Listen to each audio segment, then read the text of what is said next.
Hello guys, I am Megafull and welcome to an update video for vehicles in DayZ 0.59. In this video we'll be looking at the changes to vehicle mechanics along with the addition of the Volga Sedan, Icarus Transit Bus and Lada Niva. This video will basically contain all of the information you need to get a head start in getting and keeping a vehicle working when 0.59 goes to stable. Starting with the biggest change in vehicle mechanics is the fact that you will need to switch gears manually now, which can be done with Q and E on your keyboard, with Q being used to drop a gear and E being used to go up a gear. There are 5 gears on all vehicles, 4 up and 1 down, with no UI element to tell you which gear you are in. Here is an example of using all of the gears with keystrokes here and which gear I'm in here.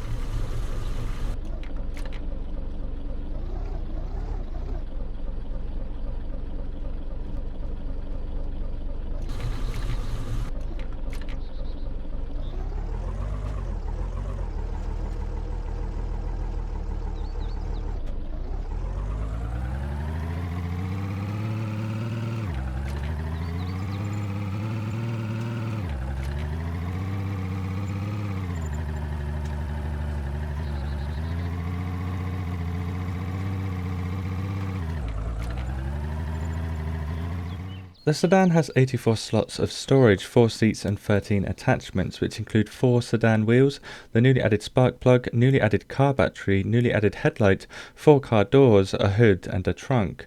However, you only need a spark plug and car battery to get the sedan working. In order to drive the sedan or any vehicle efficiently, you will need pristine wheels, making the tyre repair kit almost essential to getting a vehicle working to its maximum potential. If you are struggling to find any car part, all car parts and tools can be found in industrial locations, with the exception of vehicle body parts like the doors and the hoods, which only spawn on the vehicles themselves. In the near future, the only way to get parts on or off a vehicle will be with tools. For example, the lug wrench will be used to attach and detach wheels, and the small wrench will be used to attach and detach vehicle body parts. Basically, you will need to interact directly with the part of the car you wish to manipulate with the correct tool in your hand. Now, based on previous information from developers, we could soon see this explode into a very detailed part of the game, with plans for brake fluid, drive belts, engine parts requiring regular maintenance, etc. And if we look at this screenshot taken by a developer, a variety of tools may be required to keep your vehicle functioning, although I'm not really sure what a crowbar would be used for on a car. But in the here and now, the sedan features a clock which keeps track of the time on the server, a retro speedometer, rev counter, and what I'm guessing is a temperature gauge and fuel gauge.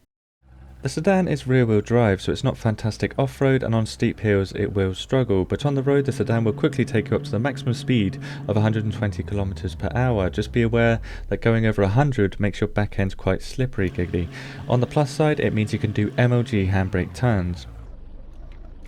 If you manage to crash any vehicle, every part of the vehicle with the exception of the wheels will take damage, including the chassis.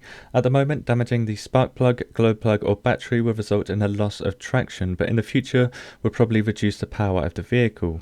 Ruining the headlight will cause the lights to not work, ruining body parts will cause them to literally fall off the vehicle, and damaging the chassis will cause increasing levels of a fuel leak.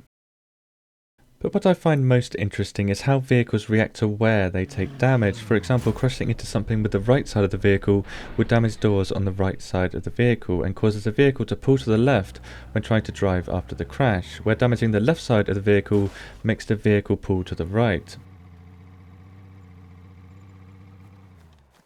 Moving on to the 1-year-old V3S with 140 slots of storage, 2 or 10 seats and 12 attachments, which include 2 single tyres on the front, 4 double tyres on the back, a glow plug, truck battery, headlight, 2 doors and a hood. However, the V3S can also store 2 single tyres at the rear of the driver's cabin. The V3S's dashboard hasn't changed, but its speed is now 15 km per hour slower at 50 km per hour maximum, making for the slowest of the 4 vehicles, which does struggle off-road up the slightest of inclines, but it's still faster than running and will probably be used as a mobile storage vehicle for how it has the biggest storage space.